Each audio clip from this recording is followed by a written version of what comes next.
देव उठनी एकादशी 4 नवंबर 2022 को यानी आज मनाई जा रही है। पौराणिक मान्यताओं के अनुसार कार्तिक शुक्ल पक्ष की एकादशी तिथि को भगवान विष्णु योग निद्रे से जागते हैं, जिसके बाद मांगलिक कार्यों की शुरुआत हो जाती है।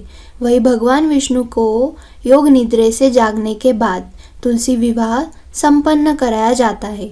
आपको बता दें कि इस साल 5 नवंबर शनिवार को तुलसी विवाह कराई जाएगी। ऐसे में जानते हैं कि तुलसी विवाह की कथा क्या है और वृंदा के तुलसी बनने की कहानी क्या है। तो आइए जानते हैं।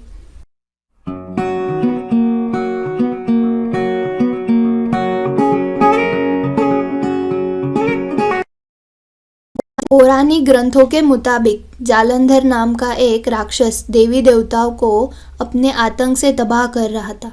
कहते हैं कि जालंधर की पत्नी वृंदा एक पतिव्रता नारी थी। कहा जाता है कि उनकी पूजा से जालंधर को किसी युद्ध में पराजय हासिल नहीं होती थी। इसके अलावा वृंदा भगवान विष्णु की भी परम भक्त थी। ऐसे में भगवान विष्णु की कृपा के कारण भी उसे युद्ध में हमेशा विजय हासिल होता था। एक दिन जालंधर स्वर्गलोक पर आक्रमण कर दिया, जिसके बाद सभी देव देवता भगवान विष्णु के पास गए और उनके रक्षा की गुहार लगाई। भगवान विष्णु इस बात को जानते थे कि वृंदा की भक्ति को भंग किए बिना जालंधर को परास्त करना मुमकिन नहीं है। ऐसे में उन्होंने जालंधर का रूप धारण किया, जिसके बाद वृंदा का पतिव्रता धर्म टूट गया, जिससे जालंधर की सारी शक्तियां खत्म हो गई। जिसके बाद जालंधर युद्ध में मारा गया। वृंदा को जालंधर की मृत्यु का समाचार मिला तो वह बहुत निराश हो गई।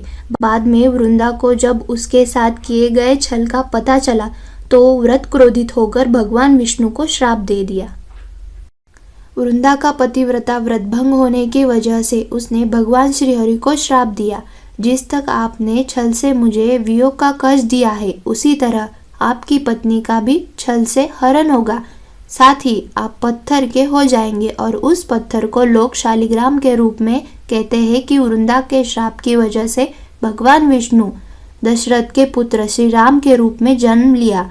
फिर बाद में उन्हें सीता के हरण के विनियोग का कष्ट झेलना पड़ा। धार्मिक कथा है कि वृंदा पति के वियोग को सहन नहीं कर पाए और सती हो गई। कहा जाता है कि वृंदा की राख से जो पौधा उत्पन्न हुआ उसे भगवान विष्णु ने तुलसी का नाम दिया, जिसके बाद भगवान विष्णु ने ये प्रण लिया वे तुलसी के बिना भोग नहीं करेंगे। इसके साथ ही उनका विवाह शालिग्राम से होगा। मान्यता है कि जो कोई श्रद्धापूर्ण तुलसी विवाह संपन्न कराएगा उसका वैवाहिक जीवन खुशियों से भरा रहेगा।